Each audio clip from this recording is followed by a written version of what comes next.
You ready to go? Good morning, everyone. Thank you very much for coming. Thank you so much for finding us in the basement. I really appreciate you actually, me, being able to get your way here. Look, my name is Matthew Tukaki, and I'm going to be your chair for today. Just for some perspective, because no one's here to introduce me, I'm Australia's representative to the United Nations Global Compact, and we're very lucky to have led quite a large delegation from Australia to both the Corporate Sustainability Forum and also Rio+20 down in Centro. My own background, even though I represent Australia and I'm on the board of the UNGC in Australia, I also chair and then the CEO of the company in Australia. So I'm also a business person, not only just somebody who holds, say, a UNGC hat on my head. Just for some added perspective, one of the reasons why I wanted to convene this particular session is I was also the head of a very large global company called Drake International. For those who know, in Australia and America and the UK and South Africa, it's the world's largest employment company. So a lot of the issues around sustainable development that we see going on, I've seen in my own operations right across the world. So what we're here to do to talk about today is something I've entitled the business response to the sustainability challenge. Now, there's a lot of things that are going on throughout the course of this next week and in the course of the next few days here in Rio, related to sustainable development, related to climate change, poverty alleviation, gender inequality, and all manner of different things. But the reality is that one of the key contributing partners in finding solutions to many of the changes that we need to make out there in society is actually business and industry themselves. And I explain it in a very, hopefully a humble kind of way, but also as a reality check. Unlike governments when they cross borders, we call those sorts of things invasions, and they're very naughty, they tend to start wars. When business crosses the border, we call it investment. And with that investment comes job creation, economic development, changes in society, and all manner of different things. But even though we're going to talk about some really positive things this morning, I don't want there to be any illusion. Just as there are good behaving businesses who do great things, you know, we also have bad eggs in our hen house as well, to coin an analogy. So basically what I'm going to do is I'm going to run through a bit of context. And I'm going to talk more about the Australian-Asian perspective versus something that's more global. But to set the scene, if I have a look at the business footprint, there are more multinationals in the world today than ever before.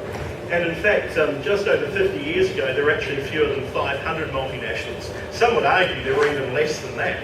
And today, the number is actually in the thousands. So that means a multinational business footprint now extends much further than our own home domestic markets. We are truly global. And I also make the point that business and industry is no longer the big corporate end of town.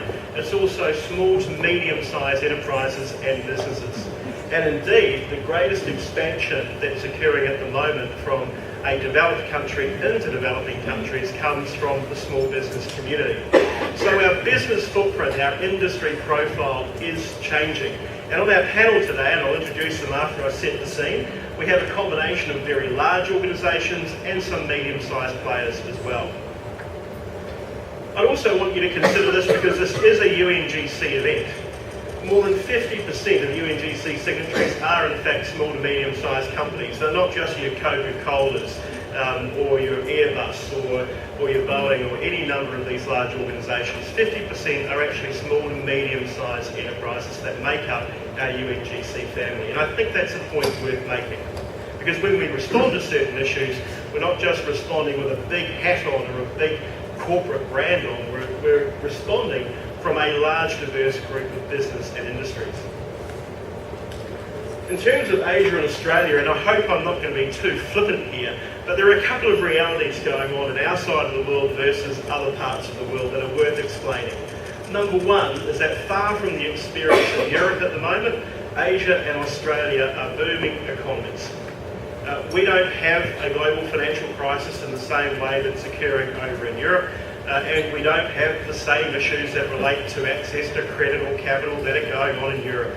And in fact, I love to point this out because I am from Australia. The unemployment rate in Australia is 5.1% compared to Spain's 20+%.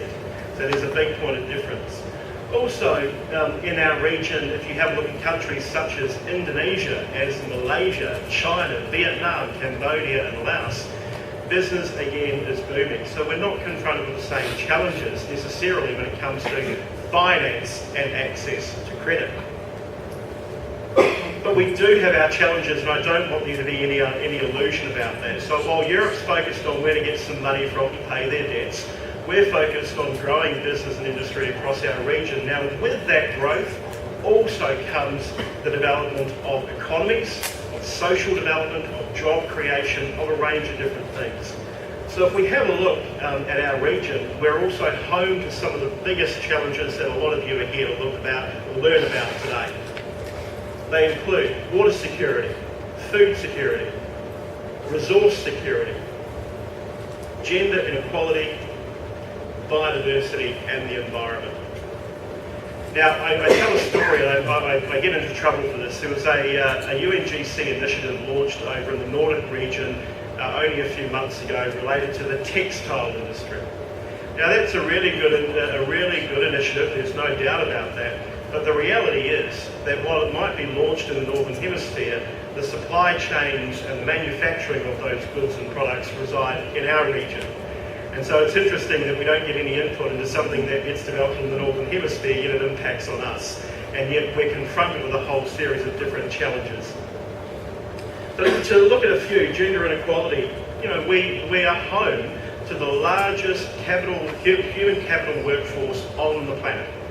And with that comes a significant amount of responsibility as well. So when it comes to gender equality and equity with female workers or young girls, etc., business and industry in our region plays a very important role in addressing some of those issues. Water security and food security are interesting developments as well as we build and grow operations offshore. So the other thing that's changing that I wanted to reflect on as well, our stakeholders are also no longer traditional. So from a business and industry perspective, we're not dealing primarily with things that are published in the newsprint or a shareholder meeting or an investor. We're also dealing with how messages and how our performance is communicated through social media platforms and any range of other mediums and mechanisms. It's also, though, made us and forced us to be more aware and conscious of the things that are going on out there. And you're going to hear a little bit about that today. So, what we do does have big impacts, and I wanted to just briefly outline some of the things that are going on from our perspective in our region. So if we talk about the business and industry response to sustainability challenge, we're talking about how they respond to economic development, job creation, health outcomes and programs, gender inequality and equity, climate change, biodiversity and the environment. Now up here are some interesting examples. We've got the mining sector, Rio Tinto and BHP. Who's heard of Rio Tinto and BHP in this room? Some of the world's largest mining companies, absolutely. And ironically enough, even though we're in Brazil, our Australian economy competes with Brazil. So it was interesting to hear from the CEO of Petrobras last night at the welcome ceremony. However, if we have a look at what Rio Tinto and BHP are doing in Africa around job creation, in many ways, it is reflective of what our own governments do in terms of aid and development. The Australian government set a benchmark of wanting to provide 0.5% of our total gross national income to support development initiatives offshore. Yet there's been no real understanding about what the business contribution is in the same vein. And if we have a look at Rio Tinto's operations in Africa, these guys have created just over 2,500 jobs around one single mine location. Those 2,500 jobs have led to economic prosperity in that area, the building of schools and health institutions and facilities. And we now call that something akin to our social licence to operate. The banking and finance sector have played a very heavy role. ANZ, Westpac and the National Australia Bank are microfinancing projects right throughout the Oceania and also the Pacific.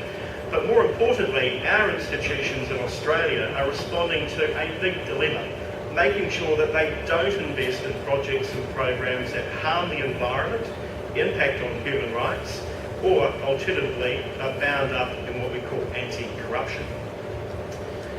We've got a small manufacturing company called Siebel Furniture, the managing director of Siebel travels the world reviewing their manufacturing facilities for his own sanity, making sure that there aren't human rights abuses in their supply chain or bad performance when it comes to labour and the treatment of employees in their Chinese operations. And then we have a really outstanding signatory from Indonesia, who's on the panel, Asia Pulp and Paper, and the work that they're doing up around their Indo-Cap facilities in Perawang and Pekanbaru. All examples of how business and industry are reacting, but not holistically known out there in the broader community. So what I wanted to do is set the scene by telling you all that there are a whole range of different activities going on in the business community at the moment. That's not just about marketing and green spin or greenwashing. These are real activities and real programs that are happening right across our signatory base in Australia and the Asia Pacific. So what I've done is we've constructed a panel of four very intelligent, experienced professionals representing not only their own businesses, but also, in some respects, some own views when it relates to some core areas like gender inequality and equity. We've got Jessica Storer from Pacific Hydro. Pacific Hydro actually has a number of operations right here in South America, and in fact in Brazil, if I'm correct, Jess. Megan Christensen, who represents Oil Search Limited, who deals in probably one of the most problematic countries in our region called Papua New Guinea, where the political issues and corruption and all sorts of different things are challenging at probably the best of times. We've got Dewi Brahmano from Asia Pulp and Paper from Indonesia, who's going to talk to you about what they do and also some of the challenges